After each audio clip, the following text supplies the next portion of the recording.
Selamat malam Ibu Bapak, saudara-saudari yang dikasihi Tuhan. Kita bertemu kembali di malam hari ini dalam Syafaat Malam membahas kitab Pengkhotbah. Kali ini untuk pasal 7 ayat 20 sampai 22. Bagian ini menjadi kelanjutan dari ayat-ayat sebelumnya yang membahas mengenai jangan terlalu saleh dan jangan terlalu fasik kalau jadi orang. Ya, bahwa di dalam kehidupan kita yang kita utamakan adalah hidup berhikmat di hadapan Allah dan bukan hanya sekedar menekankan perbuatan-perbuatan kita. Orang saleh pun bisa berbuat dosa. Di dalam ayat 20 dikatakan, sesungguhnya di bumi tidak ada orang saleh yang berbuat baik tanpa pernah berbuat dosa.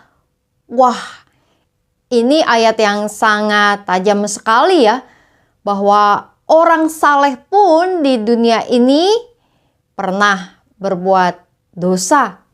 Itu seperti Paulus bilang dalam Roma 3 ayat 23 dan 24. Bunyinya gimana, Dombi? Coba kita buka ya. Karena semua orang telah berbuat dosa dan kehilangan kemuliaan Allah, dan oleh anugerahnya telah dibenarkan dengan cuma-cuma melalui penebusan dalam Kristus Yesus. Demikianlah di dalam kehidupan kita. Tidak ada manusia yang tidak berdosa. Sebagaimanapun kita berusaha untuk menjadi orang yang baik, hidup benar, hidup kudus, hidup saleh, kita bisa salah dan berbuat dosa di hadapan Tuhan dan menyakiti orang-orang lain. Dalam hidup kita mau mengaku bahwa kita tidak luput dari dosa dan kesalahan.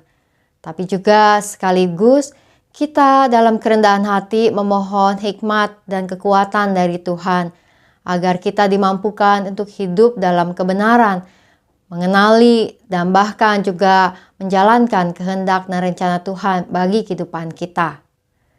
Selanjutnya, ayat 21 mengatakan, janganlah juga memperhatikan setiap perkataan yang diucapkan orang, supaya engkau tidak mendengar pelayanmu mengutuki engkau. Seorang pelayan adalah orang yang dekat dengan kita dan yang kita percaya untuk melakukan sesuatu, tugas dan tanggung jawab membantu kita. Tapi pelayan pun, kata pengkhotbah, bisa saja mengutuki kita. Apa yang kita pelajari dari ayat ini?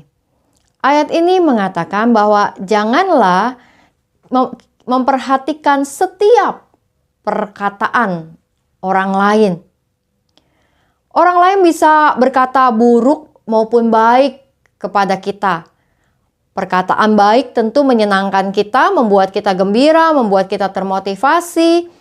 Dan perkataan buruk bisa membuat kita patah hati, kecewa, dan bahkan mungkin putus asa. Dan pengkhotbah mengingatkan kita jangan ambil pusing dengan perkataan orang lain.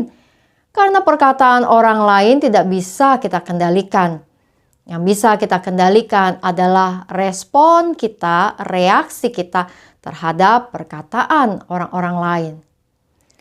Jika semua perkataan orang lain, setiap perkataan orang lain kita perhatikan, kita tidak akan pernah maju dalam hidup kita. Karena selalu kita bisa menemukan orang-orang yang berkata negatif tentang kita. Lalu apakah itu yang terus kita perhatikan?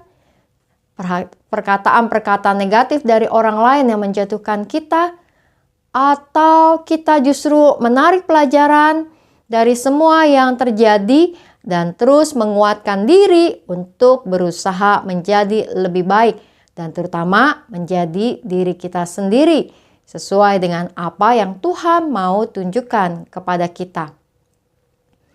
Ketika memperhatikan ibu bapak saudara-saudari, ada begitu banyak hal yang kadang viral-viral ya di media-media sosial. Hal baik bisa diviralin, apalagi hal yang buruk. Lalu kemudian orang bisa mengatakan 1001 komentar apapun dengan berbagai sudut dan pemahaman. Nah, bayangkan jika kita terus memperhatikan apa yang dikomentari oleh orang lain, maka hidup kita akan habis, energi kita akan habis untuk kemudian bereaksi terhadap apa yang ada. Yang perlu kita lakukan adalah mengenali diri kita sendiri, mengenali apa yang menjadi kekuatan dan mensyukurinya, serta mengenali apa yang jadi kelemahan kita dan mengakuinya, serta memohon Tuhan menolong kita memperbaiki atau bahkan mengatasi kelemahan kita. Di dalam ayatnya yang ke-22, pengkhotbah melanjutkan, sebab hatimu tahu bahwa engkau juga kerap mengutuki orang lain. Nah, ini menjadi sebuah teguran bagi kita. Bahwa kadang-kadang dalam hidup kita juga ngomongin orang lain, ngomongin hal-hal buruk tentang orang lain. Di belakang atau juga kadang-kadang di depan orangnya. Karena itu ibu bapak saudara-saudari, kita mau introspeksi diri kita. Ketika kita membicarakan orang lain, berbicaralah dengan kata-kata yang baik. Berbicaralah untuk mendukung orang lain dan bukan menjatuhkan. Karena kita tidak pernah tahu apa yang sebenarnya dialami dan dilakukan oleh seseorang dalam hidupnya. Hanya Tuhan yang tahu. Nah, ibu bapak, saudara-saudara yang kasih Tuhan, di malam hari ini kita merenungkan bahwa tidak ada manusia yang tidak luput dari dosa. Kita bisa berdosa, jatuh dalam kesalahan. Namun, kita juga mau mengingat bahwa kita hidup dalam pengampunan dan penebusan yang Tuhan kita Yesus Kristus berikan kepada kita.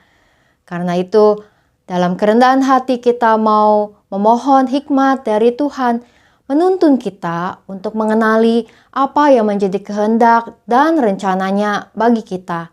Saat kita jatuh ke dalam dosa, kita mau memohon pengampunan Tuhan, memaafkan diri kita, dan kemudian menerima konsekuensi dan menjalankan kehidupan yang menjadi lebih baik, sehingga kita bisa menjadi berkat di hadapan sesama.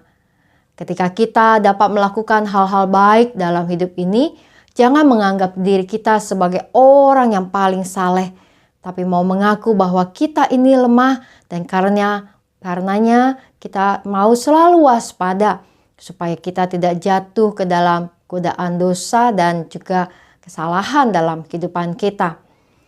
Di dalam kehidupan yang kita jalani, kita pengkhotbah menyapa kita untuk hidup berhikmat dan mengingat Tuhan yang ada dan berkuasa di atas matahari dan menuntun, membimbing kita dalam hidup kita di bawah matahari.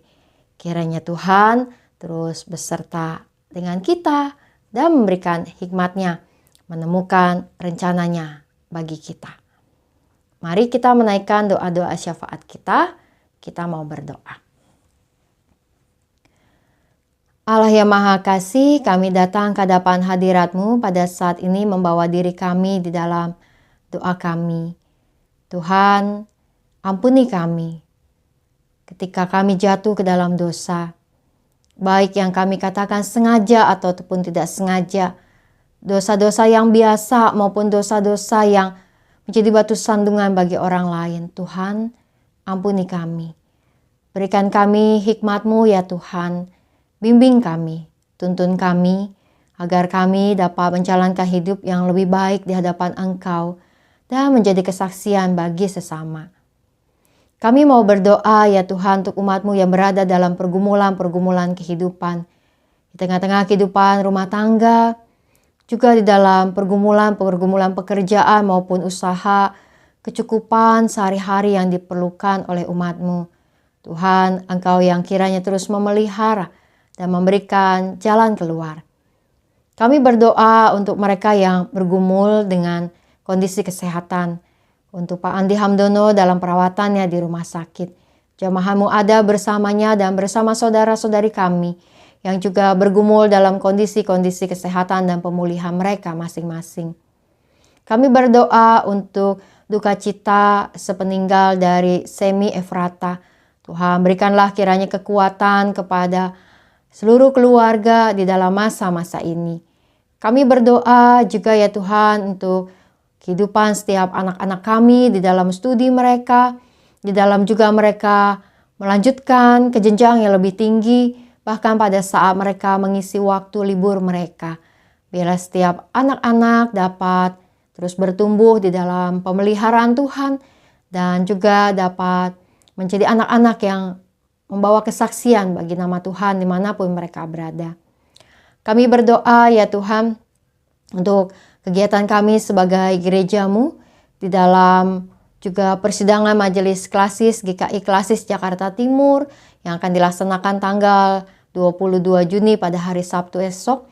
Biarlah semua persiapan yang dilakukan oleh panitia, oleh BPMK, dan bahkan juga kehadiran setiap utusan dapat membuat persidangan berjalan dengan baik dan menghasilkan keputusan-keputusan yang membuat gereja-Mu khususnya di GKI Klasis Jakarta Timur dapat semakin bertumbuh dan bahkan juga dapat menjadi semakin kuat untuk menjadi kesaksian dan berkat.